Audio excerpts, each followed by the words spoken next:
What's going on? It's your man Diamond K, RadioOnFire.com, the DiamondKShow.com. Glad to be with you. Glad that you could join me. So, the Second Amendment is something that has often been debated as far as, whether it's something that should be defended, whether it's something that people should take literally, a lot of things as it relates to the Second Amendment. Second Amendment of the Constitution is what we're talking about. And this protects an individual's right to keep and bear arms. Okay? Simple. It was ratified December 15th, 1791, along with 9 other articles of the Bill of Rights. So this is what people point to that are defenders of gun control, gun rights. This is what they're talking about. Talking about infringing on their rights, your rights if you are a U.S. citizen. So I support these rights.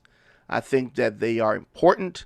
I think that gun control, there are limits, right? But I believe that all Americans have the right to bear arms. Now, there are definitely things that you can do to jeopardize your ability, I think, to legally bear these arms. And there are things that you can do to have your privileges revoked, right? A well-regulated militia being necessary to the security of a free state, the right of people to keep and bear arms shall not be infringed. Now, if you take that quite literally, it says a well-regulated militia being necessary to the security of a free state, right? The right of the people to keep and bear arms shall not be infringed. So here's what's tricky about that. This is lawyer speak, right?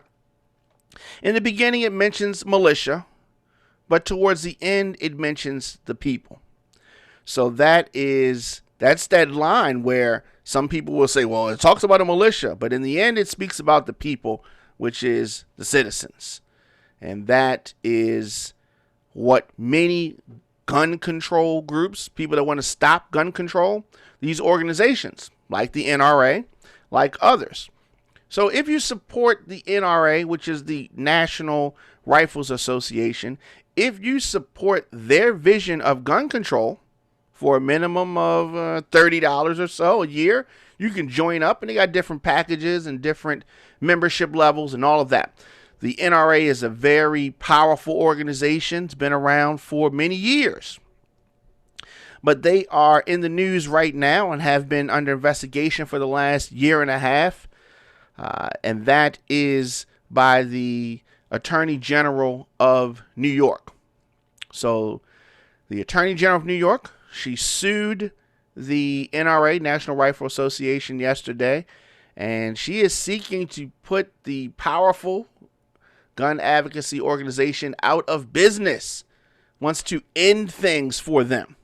And of course, this is making big news because this is a very powerful group. Okay, I definitely support the Second Amendment.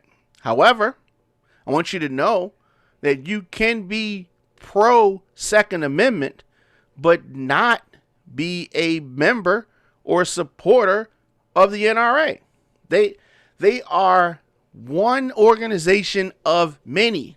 Okay, so I think that what people often do incorrectly is equate gun control automatically with the NRA, right?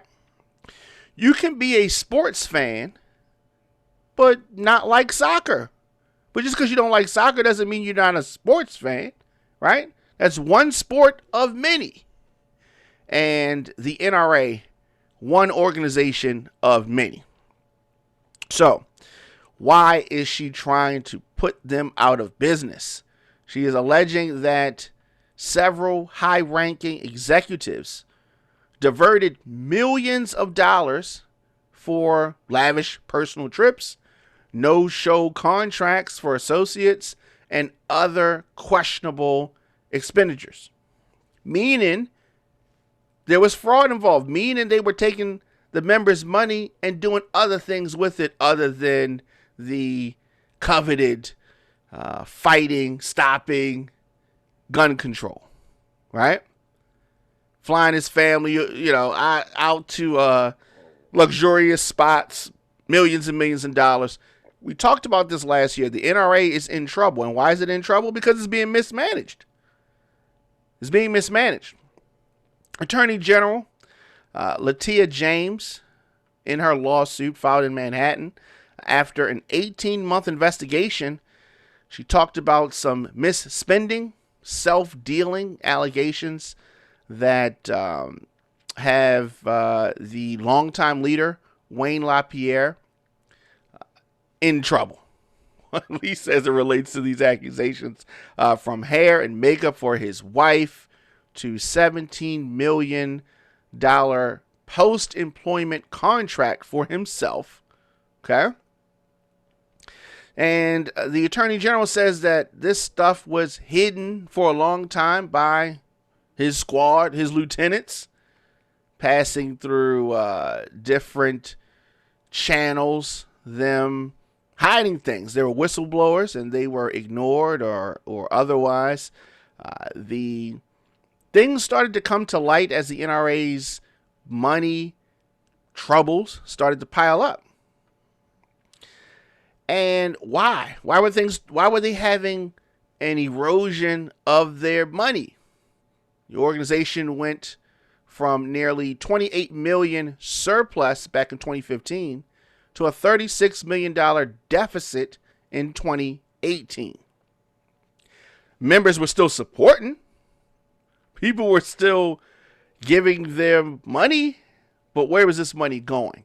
And why was the organization, which is a nonprofit, being handled as such? So, to Republicans, conservatives who may support the NRA, I already know where you're going to go. You're going to say, hey, wait a minute.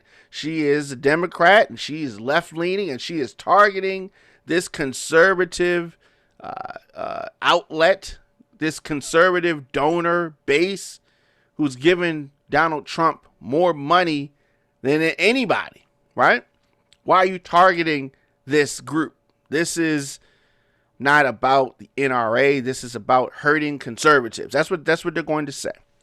And I understand why you may feel like that, but if this activity was done, wouldn't you want it to be investigated? It's not saying you shouldn't have gun control organizations. There are plenty of gun control organizations, right?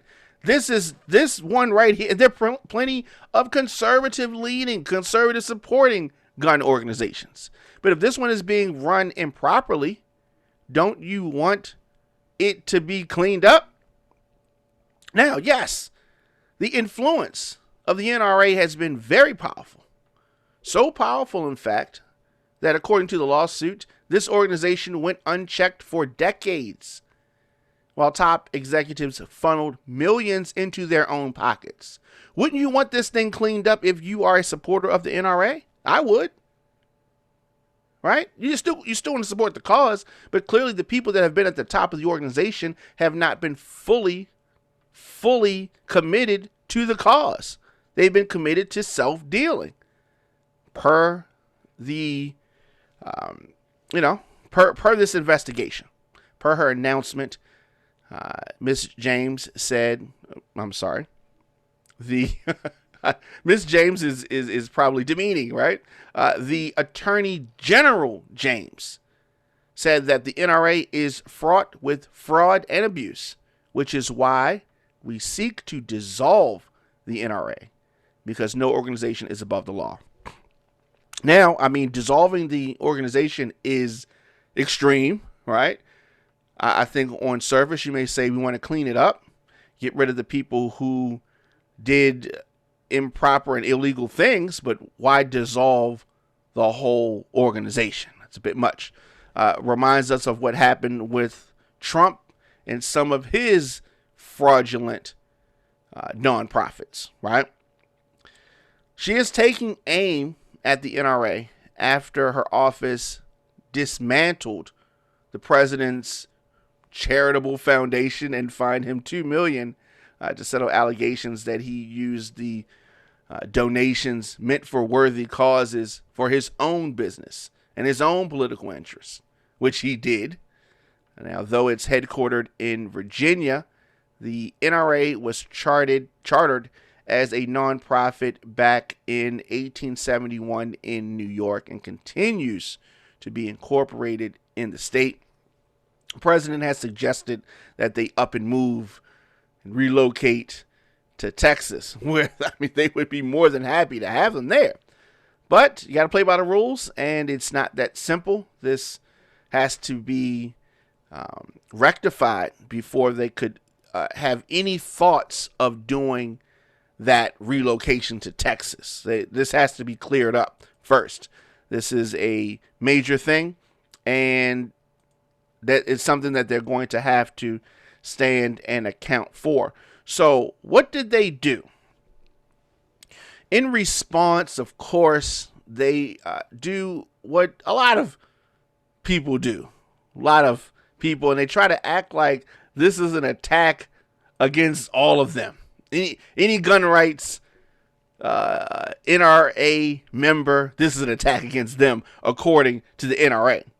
The president responded to the attorney general by saying this was a baseless, premeditated attack on our organization and the Second Amendment freedoms it fights to defend. Nowhere in this did they talk about the Second Amendment freedoms. But of course, the defendants want you to rally behind them. And they said that you could have set your watch by it. The investigation was going to reach its crescendo as we move into the 2020 election cycle.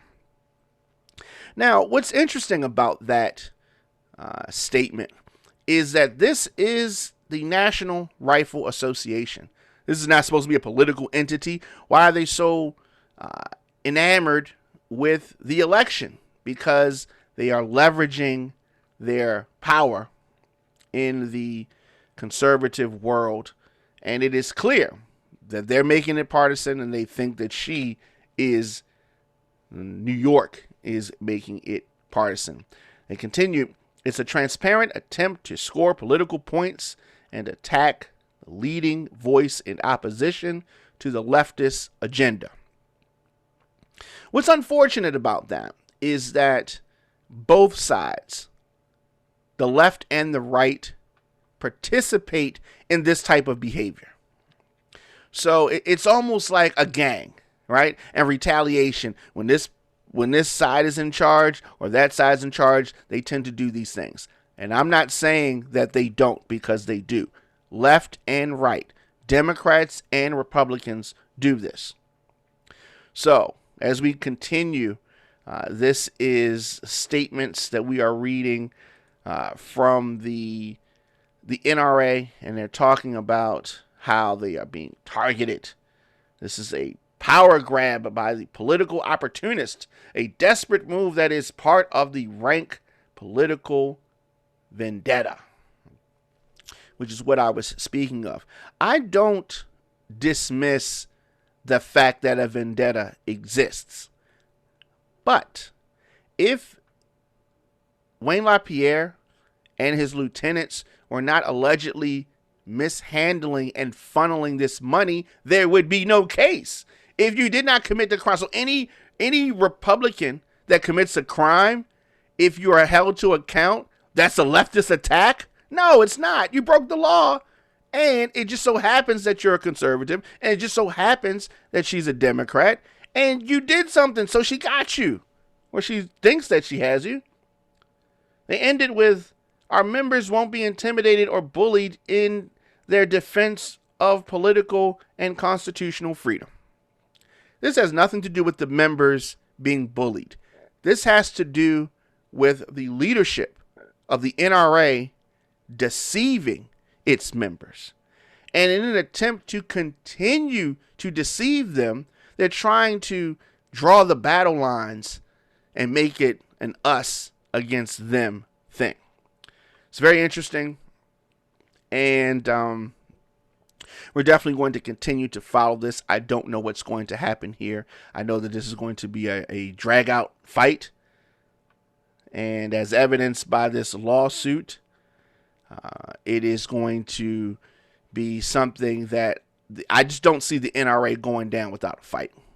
I don't see that happening, and we're definitely and at the precipice of something unique. Let me know your thoughts in the comments. Instagram, Facebook, Twitter, LinkedIn, TikTok, at The Diamond K Show, at Radio on Fire. Of course, I am here daily, 7 p.m. And wherever you are listening or watching, hit the subscribe button. Also go to youtube.com/DJ Diamond K. I will see you guys a little bit later on today for another episode of the program.